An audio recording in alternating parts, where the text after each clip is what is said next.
Así es, Pati, excelente tema sin duda, y vamos a hablar de los hijos, pero ahora en el tema de salud, porque señora, si su hijo, ya sea niño o adolescente, se desmaya o le da un síncope como lo conocemos, probablemente el susto que usted le va a dar eso, ¿verdad? Le roba la tranquilidad y la pasa a cualquiera, pero muchos de esos desmayos son benignos. ¿Cuál es su origen?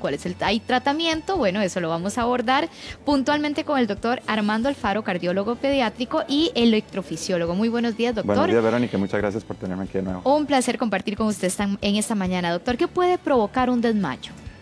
Bueno, lo primero por decir es que es definirlo, ¿verdad? O sea, el síncope o desmayo es una pérdida transitoria del estado de conciencia y usualmente se recupera en unos pocos minutos. Esa cantidad de tiempo puede variar de pocos minutos a un poco más, pero usualmente es una pérdida transitoria de la conciencia que es rápida, relativamente con recuperación.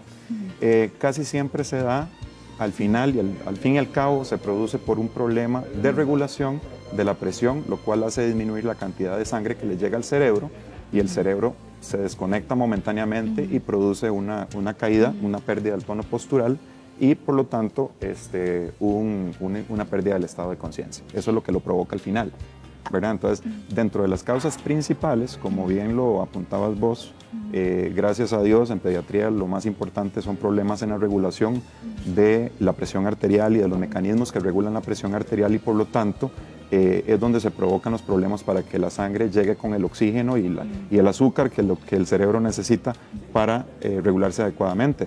Pero claro, también existen problemas cardíacos que ya hemos visto, algunas causas cardíacas que provocan soplos, que son estructurales, y otras enfermedades también heredadas, cardíacas, casi siempre de índole eléctrico, que provocan arritmias y que pueden provocar problemas de ritmo cardíaco tales que hacen que la presión caiga o que el corazón se vuelva insuficiente y no envíe la sangre con el oxígeno y la glucosa adecuada para que el funcionamiento del cerebro se dé. Ahora, doctor, ¿por qué en la adolescencia es más frecuente versus los niños? ¿Qué es lo que pasa en este periodo? Ok, bueno, si separamos estas dos grandes causas, las causas cardíacas pueden presentarse en cualquier momento. Y ahí es donde está lo difícil. Son menos frecuentes y son más abruptos. Generalmente hay historia familiar muy importante de muerte súbita y de enfermedades cardíacas. Son poco frecuentes. Pero viera usted que los otros problemas de regulación del sistema nervioso que se encarga de la presión arterial y todo esto que hablamos, generalmente son problemas que se ponen de manifiesto con el desarrollo de los pacientes. Entonces, no es tan frecuente que se den en la niñez temprana, pero sí se va acentuando conforme avanza la edad, aumenta el peso del paciente, aumentan las demandas metabólicas y entonces cuando estos pacientes tienen este tipo de problema de regulación, estos reflejos que no funcionan bien, se hacen más manifiestos cercanos a la adolescencia, pero no exclusivamente. Tenemos pacientes de todas las edades que tienen también estos desmayos benignos o síncopes que usualmente son neurocardiogénicos, son mediados por estos dos sistemas, el nervioso y el sistema cardiovascular. Ahora, doctor, ¿cuándo es de origen cardiovascular? ¿Qué es lo que provoca, verdad, que haya un desmayo a raíz de un tema cardíaco? Bueno, sí, de eso a mí me gusta separarlos en dos tipos de problemas cardíacos.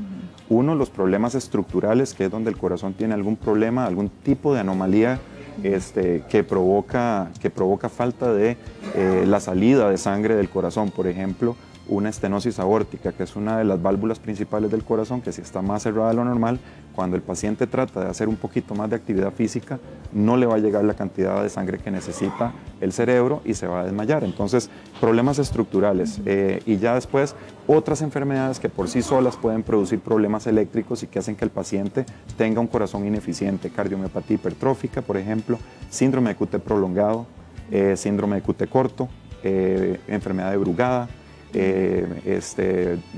displasia ritmogénica del ventrículo derecho, taquicardias ventriculares, idiopáticas o polimórficas, adrenérgicas. Existen un montón de enfermedades que provocan problemas de ritmo que usualmente son letales y que pueden provocar o pueden confundir porque no solamente muerte súbita provocan, a veces provocan solamente síncopes. Ahora, doctor, usted hablaba que a veces cuando hay alguna actividad física puede generar este desmayo a raíz del tema cardíaco.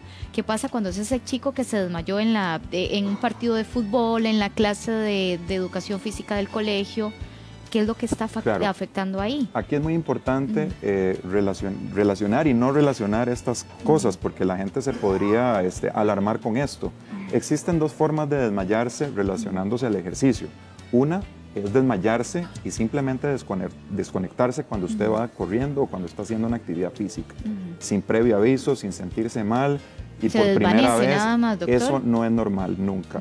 Okay. Eso no es normal y debe llamar mucho la atención, especialmente cuando son deportes en los que usualmente la gente no se desmaya. Por ejemplo, nadando. O sea, no es normal que un buen nadador esté nadando y a media piscina se fue al fondo. Eso no es normal nunca.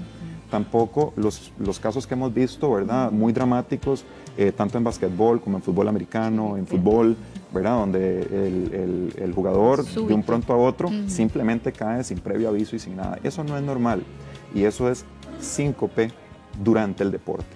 Existe otra condición que se llama síncope asociado al deporte, que eso lo podemos ver de muchas formas y la forma más fácil es cuando uno se sobrelimita. Uno pasa sus límites mientras hace actividad física y tal vez si yo estoy acostumbrado a correr 5 kilómetros y hacerlo en 30 minutos, resulta que ese día lo hice en 15 minutos y terminé vomitándome, pálido y desmayándome. Eso se llama síncope asociado al ejercicio y usualmente ocurre después del esfuerzo y viene acompañado de una serie de síntomas o pródromos que son muy característicos de estos desmayos relativamente benignos, como la palidez, sensación de que la cabeza le flota, visión en túnel, visión oscura. La gente llama que a veces ve lucecitas, oye cosas raras, se ponen pálidos, sudan frío. Se me apagaron las luces, se me apagaron las luces, sí. Me duele el estómago, tengo ganas de vomitar. Usualmente esos síntomas acompañan al paciente por más o menos 20 segundos y después ocurre el desmayo. Casi nunca se golpean, casi siempre pueden avisar, me siento mal, casi siempre se acuestan y casi nunca se golpean. Entonces eso hace un poco la diferencia entre los síncopes que son de origen cardiogénico, como los que hablé al principio, ¿verdad? Que sería el sin aviso, o sea, sencillamente. Y eso corresponde a algo no bueno, ¿verdad? O sea, no es bueno, por lo general. Mientras que las otras causas, que pueden ser, sí, relacionadas al ejercicio, pero pueden haber otros tipos de mecanismos que medien, que disparen el proceso, ¿verdad? Dentro de esos, sustos, dolor, deshidratación, una impresión muy grande, ver sangre, un estrés muy importante o una predisposición genética que a veces en un 20% de los pacientes que se desmayan por estas causas en los familiares de primer grado de consanguinidad existe. O sea, generalmente cuando estos niños llegan y le dicen esto a uno le pregunta a los papás, ¿usted nunca se desmayó en un acto cívico? ¿Usted nunca se desmayó en un desfile el 15 de septiembre? Correcto. El lazo. Exactamente. Muy bien, entonces, doctor. Esos síntomas generalmente hablan de un síncope relativamente benigno. Todos hay que estudiarlos, a todos hay que hacerles de todo, pero definitivamente existen signos de alarma. Y otra cosa es que también se pueden confundir con convulsiones, con bajonazos de azúcar, ¿verdad? Con enfermedades del sistema nervioso central, que tienen otros síntomas muy diferentes, pero a veces tienen síntomas que se traslapan y no es tan fácil hacer la distinción. Muy bien, doctor. Le agradecemos muchísimo su tiempo. Ya nos queda más claro este tema. Muchas gracias, doctor. Gracias a ustedes por la invitación. Vicente.